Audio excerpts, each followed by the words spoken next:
Assalamualaikum warahmatullahi wabarakatuh. Perkenalkan, nama saya Sunandar. Saya akan menyampaikan tugas PTS Ulumul Quran yang pembahasan tentang munasabah. Dalam Al-Quran ada munasabah surat, ada munasabah ayat, dan bahkan apakah setiap surat atau ayat yang ada dalam Al-Quran itu pasti memiliki munasabah. Baik teman-teman semua, mari kita bahas tentang munasabah. Munasabah, ada munasabah surat. Munasabah surat ialah ilmu yang mempelajari tentang hubungan antara ayat dengan ayat, surat dengan surat yang lainnya. Apakah itu berupa ikatan antara am dan hosnya, antara ilat dan mu'lulnya, bahkan antara dua hal yang konferensif, yaitu antara rasional dan irasionalnya.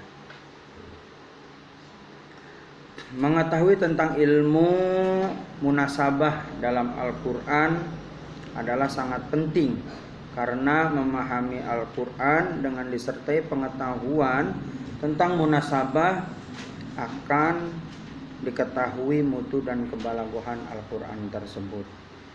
Mungkin itu pengetahuan tentang munasabah surat. Sekarang pengertian tentang munasabah ayat. Yang dimaksud dengan munasabah ialah sebuah konsep yang di dalam ulum Al-Quran yang membahas tentang pemahaman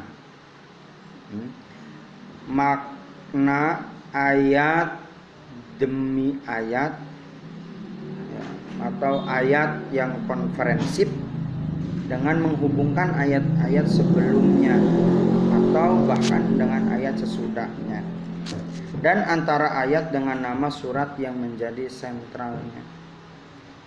Sebagaimana saya di sini akan mencontohkan dalam surat At-Taubah ayat 5.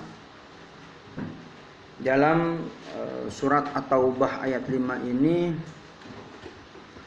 sering dipakai oleh orang-orang yang tidak bertanggung jawab, memaknai seenak dengkulnya saja, ya mungkin ya, seenaknya dia berpikir lah dan memaknai, ya, tanpa kita memunasabah ayat 5 tadi dengan ayat 4 maupun ayat 6. Sebagaimana diterangkan di situ di surat At-Taubah ayat 5, bunuhlah orang-orang musyrikin. Itu di mana saja kamu menjumpainya, dan tangkaplah mereka, kepunglah mereka, dan intailah mereka. Itu ada dalam Al-Quran surat At-Taubah ayat 5. Nah inilah yang terjadi jika, ya, ini yang terjadi jika pemahaman ini sampai kepada orang-orang awam. Nah, maka oleh orang-orang yang tidak bertanggung jawab, yang apa yang disebut dengan kaum radikal, ya, ini dia memakai dalil ini karena dalil sumbernya itu dari Al-Quran.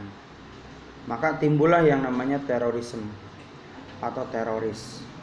Ini dia menggunakan ayat ini untuk mendokrin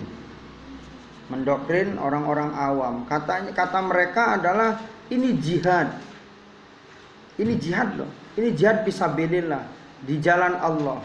Allah yang menyuruh untuk membunuh orang-orang kafir, orang-orang musyrikin, ya, tanpa dia mengetahui dulu asbabun nuzulnya. Kenapa ayat yang ada di dalam surat At-Taubah ayat 5 ini diturunkan oleh Allah Subhanahu wa taala? Ya. Kalau kita membaca sebuah asbabun nuzul dari surat ini, ya, Allah telah mengharamkan peperangan di bulan Muharram. Ya. Maka orang-orang muslim membuat perjanjian atau gencatan senjata untuk tidak berperang di bulan Muharram. Ya. Ketika ada perjanjian semacam itu, oleh orang-orang musyrikin ini diambil kesempatan. Dia mengambil sebuah kesempatan dalam kesempitan. Ini adalah ini adalah kesempatan. Ya, kesempatan ini tidak datang 2 sampai 3 kalinya mereka berpikir seperti itu. Ya, sehingga inilah yang dipakai oleh mereka. Ya. Yang dipakai adalah pengkhianatan perjanjian tadi. Pengkhianatan perjanjian tidak berperang, yaitu di bulan Muharram. Mereka mengkhianati, ya, mereka mengkhianati janji tersebut. Sehingga ketika sudah lewat bulan Muharram, maka Allah menurunkan surat At-Taubah ayat 5. Ya, Allah yang menurunkan surat At-Taubah ayat 5. Ya, Allah yang menurunkannya. Nah, maka justru dari itu kita harus tahu, kalau kita menggunakan ayat 5 saja tanpa kita bermunasabah dengan ayat 4 dan ayat 6-nya, maka di sini kekeliruan itu akan timbul. Maka pasti banyak sekali pertumpahan darah, bahkan saling membunuh, ya, Jadi di sini diterangkanlah dalam ayat 6 surat At-Taubah, yaitu Islam itu rahmatan lil alamin. Islam itu agama yang penuh dengan kasih sayang. Jadi walaupun kita dikhianati, tetap Islam atau agama Islam itu tetap dengan yang namanya kasih sayang. Karena itu adalah contoh dari nabinya, yaitu melakukan kasih sayang. Terus itu hanya sebagian, ya, sebagian contoh kecil dari surat At-Taubah. Jadi surat At-Taubah itu adalah surat yang saling menyambung antara satu dengan yang lainnya. Itu adalah contohnya, ya.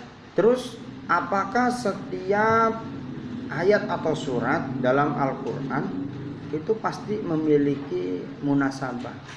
Jawabannya adalah tidak semua ayat yang ada di dalam Al-Quran itu mengandung munasabah. Karena riset ini sepakat, ada seorang penelitian dengan yang ditemukan oleh Ahmad Said bahwa Ali Al-Sobuni sangat memperhatikan unsur munasabah dalam menafsirkan ayat-ayat yang ada dalam Al-Quran. Jadi jawabannya tidak semua munasabah atau tidak semua ayat yang ada dalam Al-Quran itu memiliki munasabah. Ada pula ayat yang tidak memiliki munasabah. Mungkin sekian saja penjelasan singkat yang saya paparkan. Mudah-mudahan ada manfaatnya. Ya, jika ada salah-salah kata, saya pribadi mohon maaf yang sebesar-besarnya. Ditutup bila taufiq wal hidayah. Walakum minkum. Wassalamualaikum warahmatullahi wabarakatuh.